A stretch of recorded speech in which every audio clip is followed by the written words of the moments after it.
say you've got a public figure like Pauline Hanson who's a bit racist, yeah, and like, you know, she is racist. I'm not sure if I agree with that, but what would you... We don't need to discuss Well, yeah, this. okay, Go yeah, on. exactly, Go on. right? But instead Whatever. of saying, oh my God, I'm going to take this to the court, you know, we must censor her and, you know, and fine her for doing this. Put her in jail. You just organise your own public speech against it. I agree, exactly. Just disagree. And call her a racist and do whatever you want to say. Fine. Yeah, bingo, yep. So like the lines I was describing before, you know, like a line, you know, speech that incites violence, that's a line. We can't do that because it crosses beyond speech. But how do you know? Well, that's actually just a complex discussion that we have to have as a society. It's not complex, mate. In the US, at least, I don't know if it's coming here, but in the US, your words are violence. Silence is violence. Oh yeah, well, It's getting out of control. That's a crazy argument. Well, they're also banning books in Florida. Yes. Like, you know, books that mention homosexuality. It's nuts. Like, this is my problem. America's not going well. I'm scared of that. I'm scared of the redefinition.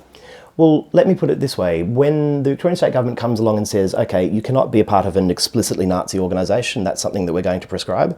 I agree. I kind of agree with them on that. You agree with them to ban on the that Nazis? Specific measure, yeah. A party that is specifically Nazi and that organises towards those goals, yes. But whereas if you're going to organise a far-right party, I'm actually for that, but that party can't go over and say, let me give you an example that's relevant to the left, yeah?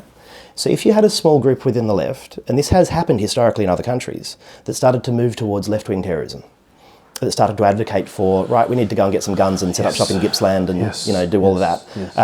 I think it would be kind of legitimate for the state to crack down on that. Okay. You know, and I would, first of all, being a part of the left, I would want to talk to those people and say, don't go down this path. Yes. This is mad. Yes. It's destructive. Yes. It cuts against the values that we're all for here. But if they were to do that, if they were to start something like that and put people's lives in danger, yes, actually, it's legitimate. They shouldn't be allowed to do that. But banning the Nazi symbol, for example, which is not actually killing anyone, the Nazi regime did, yes, and we should all get up and say that's disgusting, I don't understand with it, blah, blah, blah.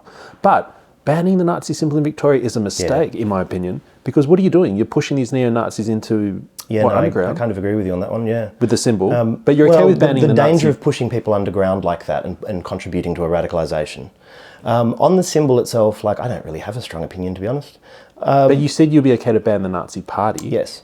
You're okay with that? Yes. Because I think there have to be, within a democratic society, that has to be a line. But why does the line have to be enforced by the state? Why can't we ridicule the heck out of these idiots? Well, that's actually largely what we do. And actually what I was going to, yes, that's largely what the left does, and that's largely what the Victorian Socialists do. So, you know, the reason why I started to speak about my disagreement with many on the left who their immediate recourse is laws to restrict XYZ, like, that does start to set precedents which undermine freedom and undermine the right to protest. I think those, when they should be used, it should be with great reluctance, and only after we've tried other things. The thing that we do, with the Nazis organise, we organise a counter-rally. And our counter-rallies are always bigger, because Melbourne is a progressive town, and it's not a town where there's a basis for fascists. So you have an anti-fascist rally? Yeah. It's a much better way to go about it, I think. Okay.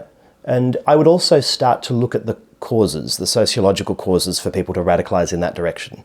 You know, isolation, atomisation, you know, like people that go down a paranoid, you know, rabbit hole, and, you know, there need to be social services or other ways that can reach out to people in that situation. So is it ever justifiable, is it ever morally okay to punch a Nazi? Right? Is it always morally okay to punch a Nazi? Well, that's the well, argument. It depends how big is the Nazi and how big are you. Look, I mean, you know, on one level, my judgment on this is clouded because, you know, my dad grew up actually during the Spanish Civil War. He was a kid. He was born in 1933. The Civil War breaks out in 36, and that was a fascists versus non-fascists war. You know, on the non-fascist side, there's socialists and anarchists and communists and just Democrats. And his family was on the side of the Republic, the anti-fascist side. They supplied the Republican militias with, you know, food. They let them use their farm, you know, as a base. And, you know, that side lost. My dad grew up in deep poverty in Barcelona in the 40s. His brother died for want of antibiotics. He grew up under a dictatorship, a fascist dictatorship.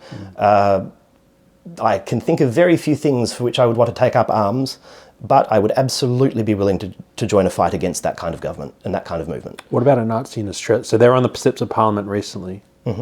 I'd far prefer to confront them with 100 of us. That would be not the usual black mask punch them. The anti-fascist stuff is in the US. Oh yeah. You're talking about kind of democratically and peacefully. Yeah. Drown them out with noise. Whatever. Yeah. I mean, that's it's an extremely tactical question.